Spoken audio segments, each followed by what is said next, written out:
ہمارے حضرت مولانا محمد یعقوب صاحب رحمۃ اللہ علیہ فرمایا کرتے تھے کہ وصول مقصود نہیں، طلب مقصود ہے، کیونکہ اول غیر اختیاری ہے، ثانی اختیاری ہے۔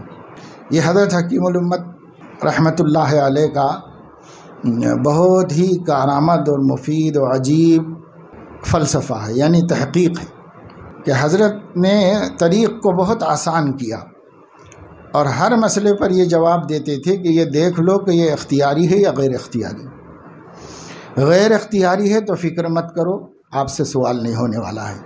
اختیاری ہے تو اختیاری، امر اختیاری اختیار میں ہے تو اختیار کر لو، کام ہو گیا۔ اب خالی لمبی چوڑی جو ہے تحریریں اور بہت بڑی بڑی باتیں، اس سے ملنا کیا ہے؟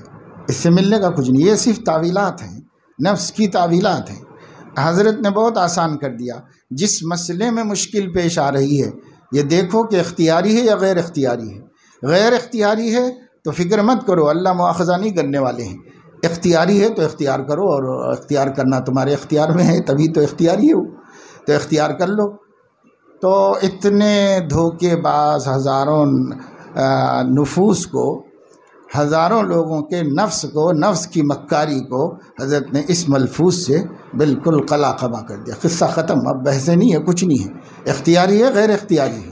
غیر اختیاری ہے تو اللہ مواخذہ نہیں کرے گا، چھوڑو فکر، غم مت کرو، پریشان مت ہو۔ اختیاری ہے، اختیار کرو، اختیار کر کے اس پر عمل کرو۔ اب یہ اختیاری غیر اختیاری کے طے کرنے کو تھوڑا علم بھی چاہیے اور عقل بھی چاہیے، ورنہ وہاں بھی نفس دھوکہ دے گا کہ نہیں بھئی یہ میرے اختیار میں نہیں ہے، یہ ایسے کرے گا، کر کے گڑبڑ کر دے گا۔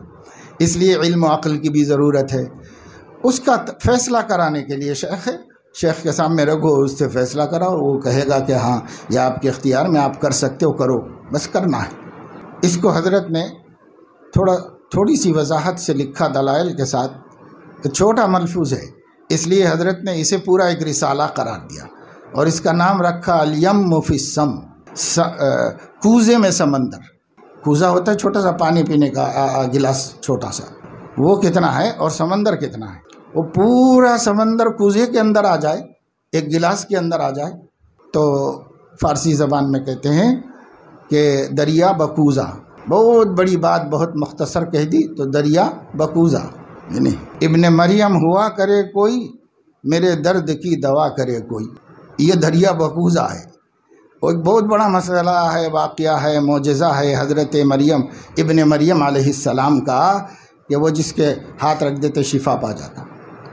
اب ایک بیمار اپنی عمر بھر کی مایوسیوں کے بعد حضرت مسیح ابن مریم کو یاد کر رہا ہے اور کہہ رہا ہے کہ ابن مریم ہوا کرے کوئی، میرے درد کی دوا کرے کوئی۔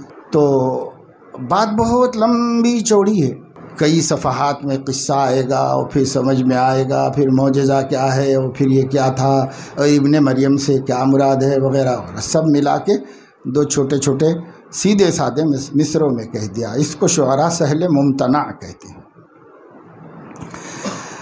تو خیر، حضرت نے اس کا نام رکھا الیم فی السم، اور بڑا اہم پورا علم ہے، یہ ایک پورا علم کا دروازہ ہے، اور جتنا غور کرو گے کام آسان ہوتا چلا جائے گا، جتنا غور کرو گے کام آسان ہوتا چلا جائے گا۔ ہر جگہ نفس نے تھپکی دی ہے کہ ارے بھائی تیرے سے کام ہو سکتا، ہر جگہ تھپکی دی ہے۔ آپ نے غور ہی نہیں کیا کہ اختیاری ہے غیر اختیاری ہے، اس پہ غور ہی نہیں کیا، بس نفس کے دھوکہ دینے سے کہ وہ تیرے بس کا نہیں ہے، چھوڑ دیا، یہ تیرے بس کا نہیں ہے تو چھوڑ دیا۔ اب غور کیا ہی نہیں کہ اختیاری ہے غیر اختیاری ہے۔ غیر اختیاری ہے تو اللہ مواخذہ ہی نہیں فرما رہے ہیں، اختیاری ہے تو کرو بھائی اختیار، عمل کرو، شروع کرو اس کے اوپر عمل فوراً، تو کتنے کام آسان ہو جاتے ہیں، کوئی کر کے تو دیکھے۔ یہ تحقیق ہے ایک بہت بڑے محقق کی، جتنا اس میں غور کرو گے کام آسان ہوتا چلا جائے گا۔ جو کام نہیں ہو رہے ہیں برسوں سے وہ بھی ہونے شروع ہو جائیں گے آسانی کے ساتھ۔ تو حضرت کیا فرماتے تھے؟ حضرت کے استاد ہیں مولانا محمد یعقوب صاحب نانوتوی رحمۃ اللہ علیہ، حضرت مولانا مملوک العلی رحمۃ اللہ علیہ کے صاحبزادے ہیں، دارالعلوم دیوبند کے صدر مدرس تھے، اور ان کے استاد حضرت مولانا نانوتوی کے بھی استاد تھے۔ وصول